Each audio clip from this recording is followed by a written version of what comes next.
Hi, I'm Larry Vickman. I'm the president of the Tampa Rotary Club, and you're tuned into the Tampa Bay Community Network.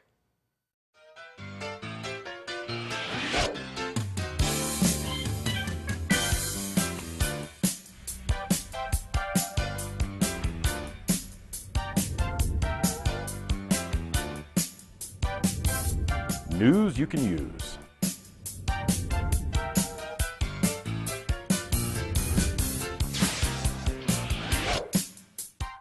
Welcome to another edition of The Scoop. I'm Louise Thompson, the Executive Director of Tampa Bay Community Network, and with me today is Dr. Larry Vickman, who is the President of the Tampa Rotary Club.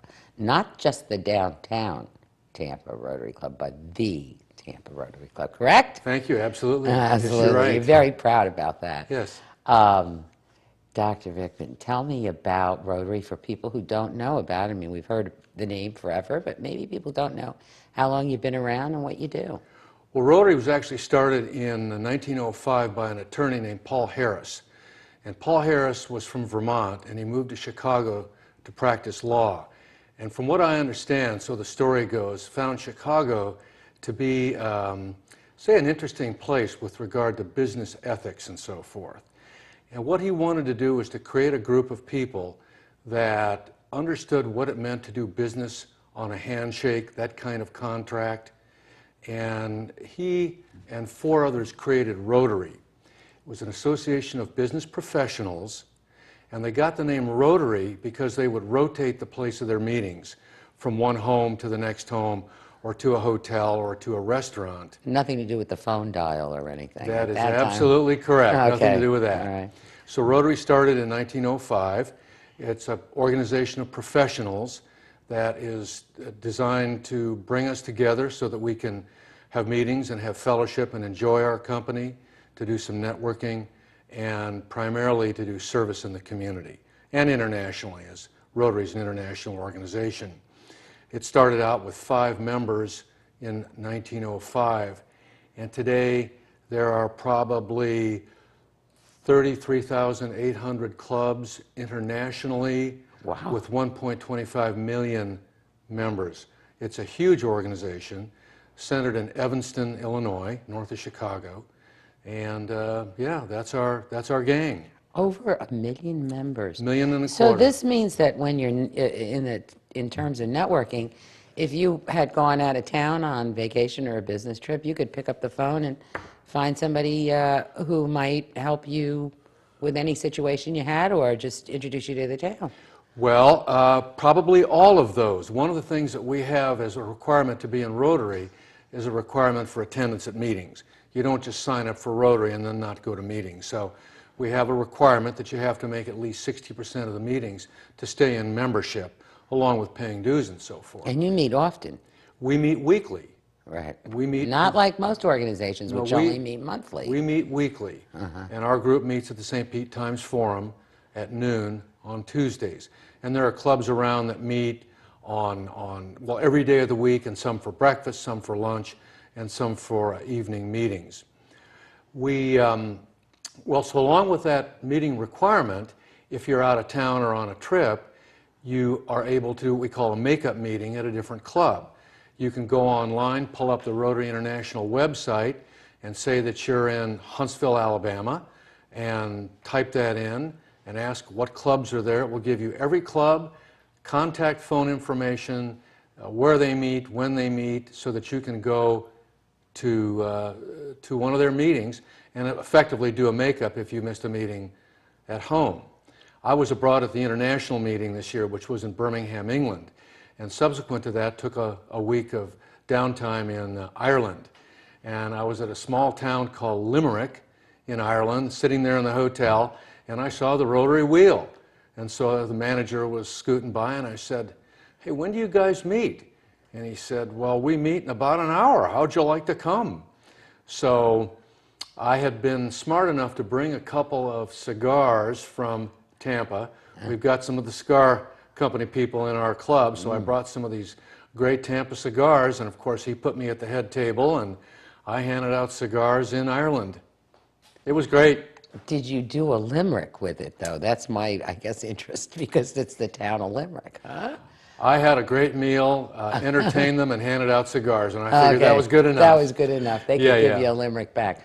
Well, that's wonderful, because you probably are never a stranger or to a town, or you could at least not feel like a stranger because you've got somebody right in that town that's associated with your Well, I'll organization. tell you, I was welcomed with open arms. People came up and introduced themselves to me one by one.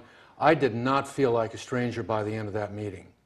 And there were guests from other countries. I mean, that's of course, in Europe, and there were people from all over Europe who were guests as well.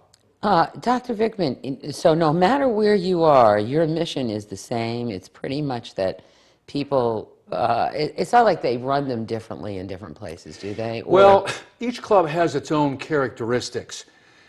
Some of them do singing, and they're just all kinds of ways the meetings are run. okay. Our club starts with an invocation, we have the pledge, we do the four-way test of Rotary, which is something that we do. And by the way, the motto of Rotary is service above self. That's really what brings us together. We're here to serve in various ways. And the four-way test is as follows. Is it the truth? Is it fair to all concerned? Will it build goodwill and better friendships? And will it be beneficial to all concerned? And we recite that at every meeting. There are little things that you can buy to put on your desk to remind you of that. I mean, really, if you think about it, if we all did business with that kind of principle, we'd all be a heck of a lot better off today.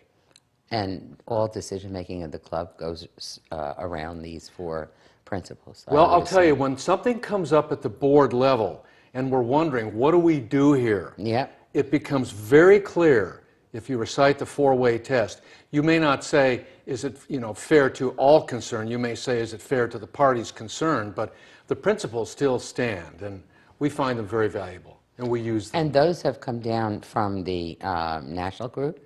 Well, those have Or come those down were just from in Tampa? No. That's an international part of the club. That's the service above self is the motto of Rotary International. This four-way test is something that all the clubs do in their own languages, and it came from one of the members some 50, 60, 80 years ago. My goodness. Yeah. So, it's interesting to me the amount of growth you've had too, and for a while it was just a male organization, correct? Yes, that's correct. And it was in the 1980s, I believe 1985, that Rotary started admitting women. And our club started at that time. Currently, our membership is about 200, and we're about 10%. We have about 10% women in the group. I want to hear more about the Rotary and the functions that you do and the things you support. We have to take a quick break. We'll be back in just a minute. Please stay tuned. Louise Thompson, Tampa Bay Community Network, Executive Director, and with me is the President of the Tampa Rotary Club, Dr. Larry Vickman. Larry, so your club down here in Tampa, how long has that organization been around? Well, this club was established in 1914. We are the 117th of the 33,800 clubs. Wow. We've been around. And That's only a few years after it began, correct? You said 9 years later. That's correct. Well, this club this year we celebrate our 95th birthday. My goodness. You bet. Yeah. Okay, so you've been around a very long time, so there have been quite a few Tampans going through this club. We've had a whole list of people in this club. Former mayors, current mayors, heads of many, many of the big businesses here in Tampa. Okay. How do people get to be a member? Did they just come to a meeting and say, Well, I want to be? Or? Well, one can certainly come to a meeting.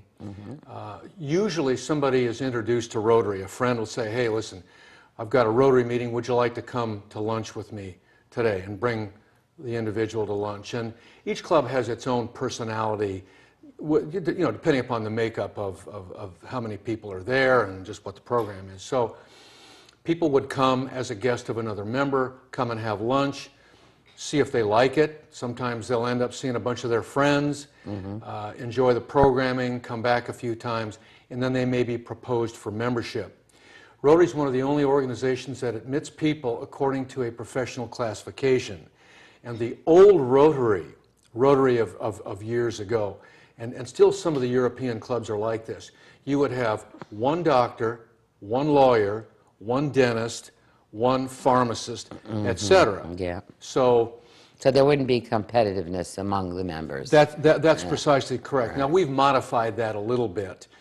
We have more attorneys than any other classification in our... Just because there are so many in the Well, world. no, there are a lot, and they're a great group, and we have a lot of lawyers in our club. We have a handful of physicians and all kinds of people. So each of us would receive a classification then based on our profession. Okay. But now you've loosened that there in the Tampa group, so that Well, there could be a few more. Actually, it's a change with Rotary International. Oh, okay. We can have more than one of any one classification. But I attended Rotary when I lived in Barcelona, Spain, and they had the very old model: older gentlemen, dark coats, dark suits, no women, and definitely one doctor, one dentist, one attorney. And those positions are really coveted. When that member leaves, it's considered. So they even had a clothing description of what you could wear to these meetings. No, that was just the way they did it. Very formal and old school. We still dress up. How many members do you have in the one here locally that you're president of? Well, we have 200 members. We have been as high as 260 in the past. We are at approximately 200 members now. And we're one of 16 clubs in the Tampa Bay area. So there are smaller clubs. There are clubs with 12, 15, 20 people. There are clubs with 60 and 80. One of our favorite clubs where we do makeups is the Ybor Club. And the Ybor Club meets at the Columbia noon on Wednesdays. So we have some members who, when they miss a meeting at the St. Pete Times Forum, will go to Ybor and make up with that gang. It's a lively bunch. What do you feel like is the greatest benefit you've personally derived from being a member? You've been a member since 2002, did you say? I've been a member of this club since 2002, before I was a member in Boise, Idaho, before I moved here to Tampa. So I've been a member about 10 years. Boise Cascade's hometown. Boise Cascades, yeah, that's yeah, right. Yeah, I used to work for them. So your benefit, though, tell me. Well, I get to socialize with some of the greatest people in this city. It is such an honor. And when you find out what some of these people are doing in their own lives, in terms of the community service that the members in our club do, not just part of Rotary, but because they are involved in the community.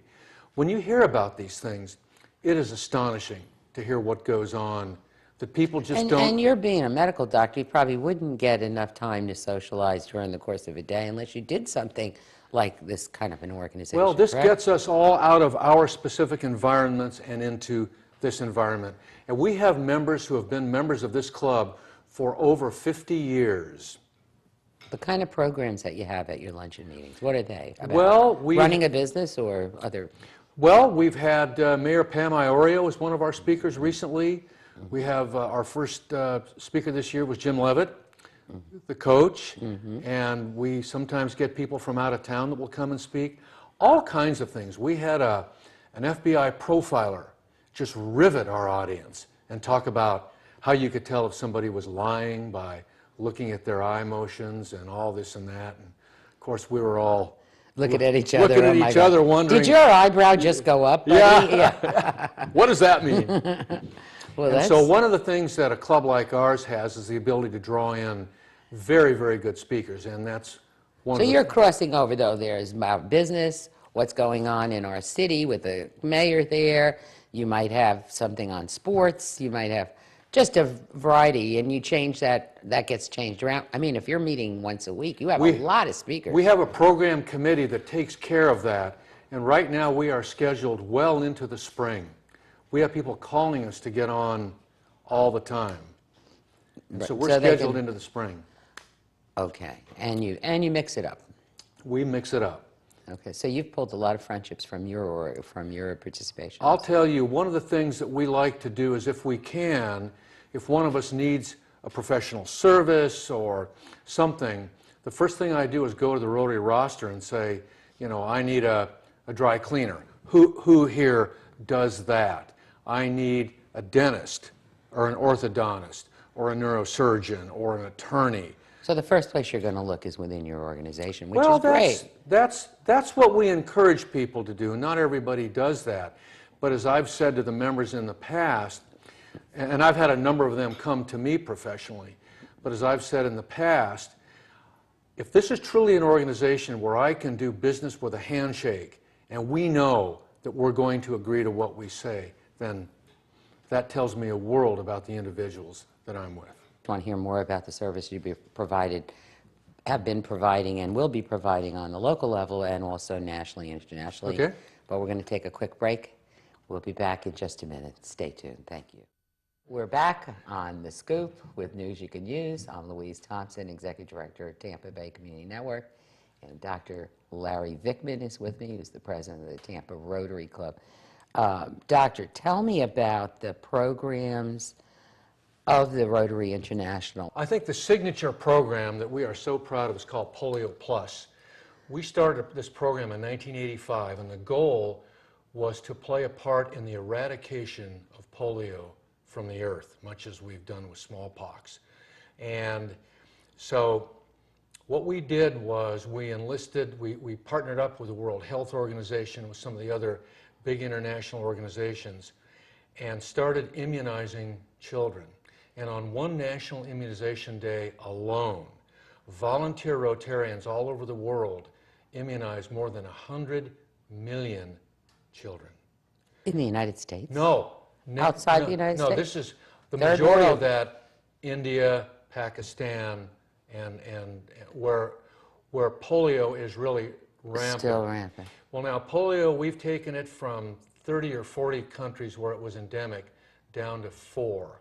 And probably the last 4, they tend to be countries where there's a lot of civil war, civil unrest, so it's hard to get the volunteers in there. But these are average people like you and me who give up their time and go to those places to immunize kids. The way they tell they've been immunized, they dip their little pinky finger in an indelible purple ink, and that's how they tell that the kids have been immunized. Oh my. And so we've reduced the number of countries where polio is endemic down to 4. Now, we had a big boost recently with an incredible grant from the Bill and Melinda Gates Foundation. They just gave us in 2 parcels a total of $335 or $355 million My to goodness. finish the job. So we had hoped we'd have it done by the 100th anniversary of Rotary, which was in 2005, but we didn't quite make it. That's fabulous. So that's our big signature program. I mean, we do programs, our club, for instance, partnered up with a club in the Dominican Republic. And we brought water filters and sent a team of Rotarians down there and assembled water filters and put them in the homes of families that had never had pure water. And of course, what that does is helps prevent the diarrheal illness, which is a major cause of death in children in developing countries. That's amazing. It's amazing what these people say when they come back, having done one of these projects and stood there and watched these people get their safe water for the first time. So that's an example of an international project. But on a local effort, when the mayor has beautification days, we put a team together. We were out at the Ballast Point Park last season, walking down in the shoreline and picking up garbage and cleaning that place up. We had a team of people. Just recently, we partnered up with the Center for Women and built a wheelchair ramp on a home for somebody who's wheelchair bound and couldn't get in or out. And we had a team. We had about 19 or 20 of our people. The Center for Women provides some expertise. The SHIP program. They built this gorgeous looking ramp with a banister and the whole thing. And to listen to what these people had to say, we made a difference in their lives. There's much impact to be said for service organizations. Absolutely. There is a place called the Rotary Camp Florida, which is located out in Brandon, which is owned and run by Rotary. And it's for kids with significant illnesses that might not be able to attend another kind of camp. And so we support that effort. There are all kinds of things that we do. The Boys and Girls Club here in Tampa. We've supported Alpha House with some of their programs, Wheels for Success. There are a whole lot of things that we do. You generally don't hear about it unless I get to come here and Well, and tell you the story. of course, our channel, Tampa Bay Community Network's TV, cable TV channels, have covered all those places. There you go. You know, Wheels of Success, Alpha House, all of those on our programming, so that people get the word out about what they do. We did a donation and sent a team out to a senior home and completely stripped out, painted, and refurbished their dining room. Nice. We've done things at the Boys Do and Girls people Club. apply for this to Rotary for assistance, or does it come through a member, or how does that work? Generally, a member brings it to us, to our board, and then we look at doing the community service project or a community service grant. Okay. That's sort of how it works.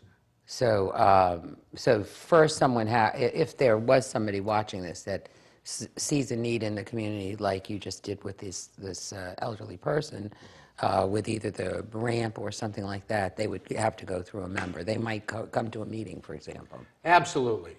and then they would be able to talk to somebody about it. That's right. And what we've tried to do now is to bring all of our community service grants into one consistent process so that we can look at all of them at once, fund them for the year, and then come back and do it again. Could And we just have- as well, because now you're going to be probably inundated with grants, both Well, from TV exposure, but in addition to that, I just think with the economy being down, there's a lot of us nonprofits. We're a 501c3, and we just talked about that on another show. But you know, a lot of nonprofits are hurting right now. Well, they are, and we have had 6 requests for funding brought to us. Our deadline just passed, the 15th, and we will bring them to our next board meeting, look them over and see what we can do. Is there something you want to make sure to add to our viewers so they Well, know I think about? if anybody's interested, we of course have a website, tamparotaryclub.com. You can access me through that website. Our office has a telephone number. We have a Tampa office and full-time staff there.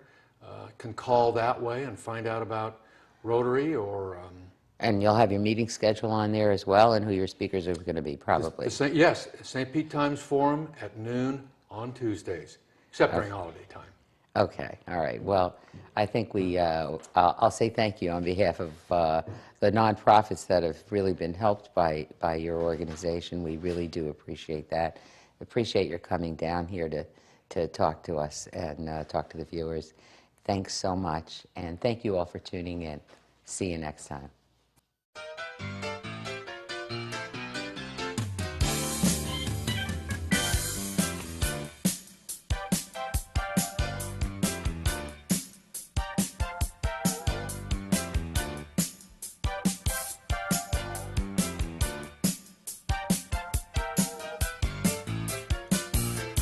News you can use.